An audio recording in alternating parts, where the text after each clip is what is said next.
Olá a todos, boa noite. Eu gostaria de falar hoje sobre 2 Coríntios, capítulo 9, versículo 7 a seguir. Um texto que na verdade não começa no capítulo 9, começa no capítulo 8, quando o apóstolo Paulo ele convida os coríntios a se tornarem semelhantes ou fazer a mesma coisa que os macedônios fizeram. E o que os macedônios fizeram? Eles estavam na mais severa tribulação e apelaram, clamaram para que eles pudessem participar da oferta aos santos. E Paulo diz que eles não tinham condição de dar, nos apelaram, e quando deram, deram além do que podiam, nos surpreendendo com a sua generosidade. E o que eu queria falar hoje é justamente sobre esse princípio, o princípio da semeadura. Todo mundo já sabe disso, todo mundo conhece o texto. Mas quando se fala de dinheiro, e dinheiro é a única coisa que Jesus chamou de Senhor, Mamon. Então, a gente fala de liberalidade de tudo, mas quando fala de tocar no nosso dinheiro, que não é nosso, a gente segura. Então, a ideia é, nós vivemos em uma comunidade cristã, e aí eu não vou falar do cristão em si que gerou isso, mas uma mentalidade do brasileiro que é fazer somente o necessário, dar somente o necessário. Por exemplo, vivemos tempos onde para que uma igreja, e eu estou falando a nível geral, você sabe que tem exceções. Então, a gente tem que apresentar a necessidade de alguém, de um ministério, de uma obra missionária ou de uma pessoa para que a igreja venha se condoer e dar e ofertar. Só que quando você lê o texto de Atos, no capítulo 2, eles não davam por dor, eles nem davam também por necessidade. Inclusive, quem dá por pena ou por necessidade é princípio, só vai ter o suficiente para a sua necessidade. Porque se Paulo diz que aquele que semeia muito, muito colherá, e aquele que semeia pouco, pouco colherá, ou seja, e você só pode colher aquilo que você plantou se você planta somente o necessário para alguém, ou para uma obra, ou para um ministério, você também só vai colher o necessário para o teu sustento. Olha que ideia interessante, maluca. Por exemplo, a gente sabe que hoje tem pessoas que cobram para ministrar, e eu não quero entrar no mérito aqui da questão.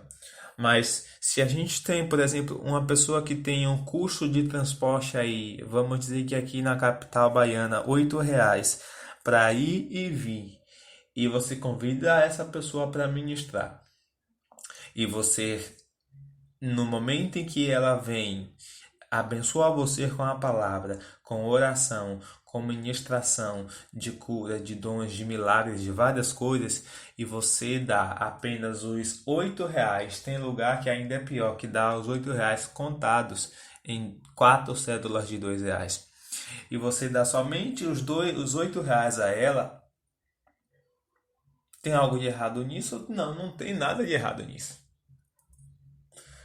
Só que Jesus diz que a nossa justiça tem que exceder a justiça dos escribas e fariseus.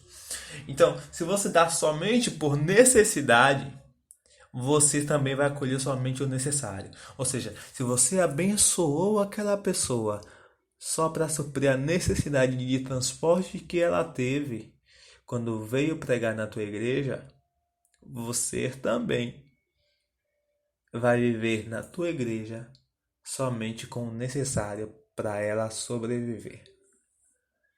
Isso serve para membro e para pastor. Não fecha, mas só fica no necessário. Não multiplica, não cresce, só fica no necessário para o sustento. Porque você só dá o necessário. E o princípio de Coríntios é: dê com liberalidade. Deus ama quem dá com alegria. Antes de dar, eu tenho que pensar no que está me motivando a dar. Se o que me motiva é só sustentar, é só suprir a necessidade, está fazendo também a obra. Mas você não conseguiu entender o princípio de exceder a justiça dos escribas e fariseus. E você está somente dando o que Jesus chama de servo inútil.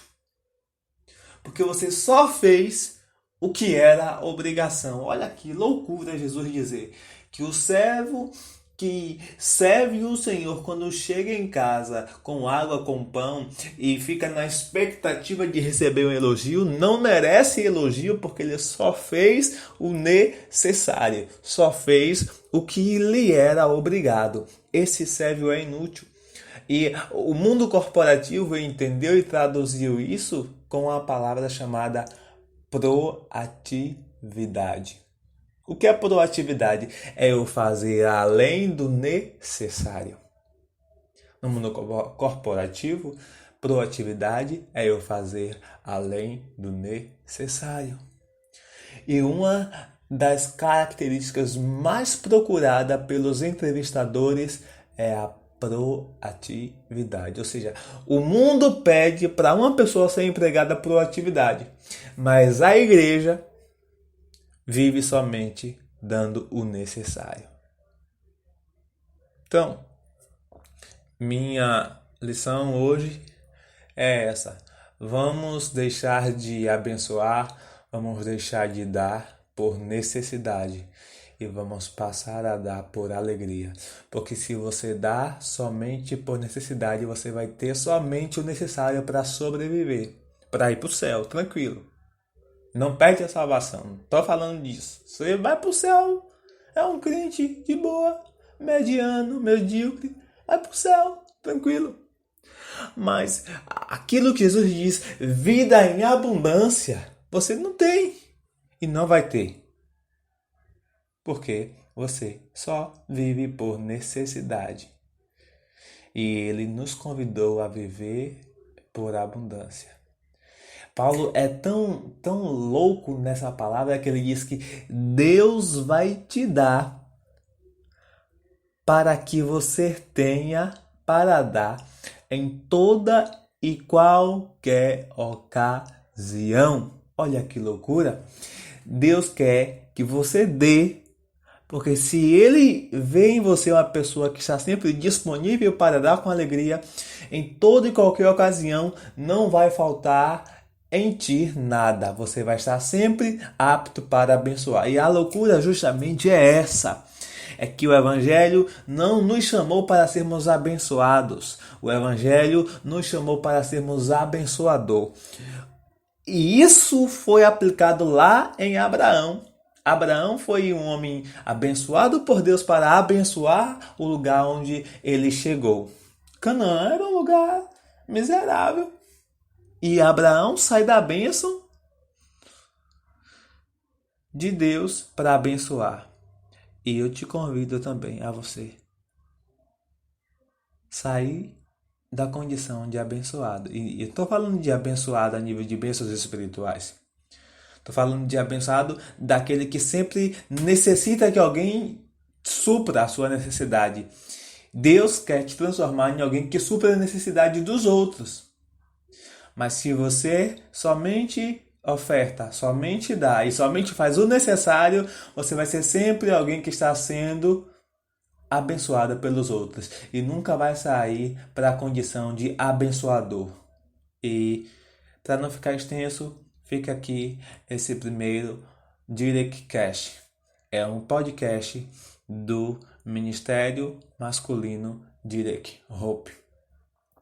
Te convido a você meditar nos textos de 1 Coríntios 8, 9 e 10. Leia com atenção, preste atenção nos detalhes e aquilo ali vai te consumir por dentro que você vai se sentir envergonhado como eu me senti um dia. Então, paz e graça a todos e tenham uma ótima noite.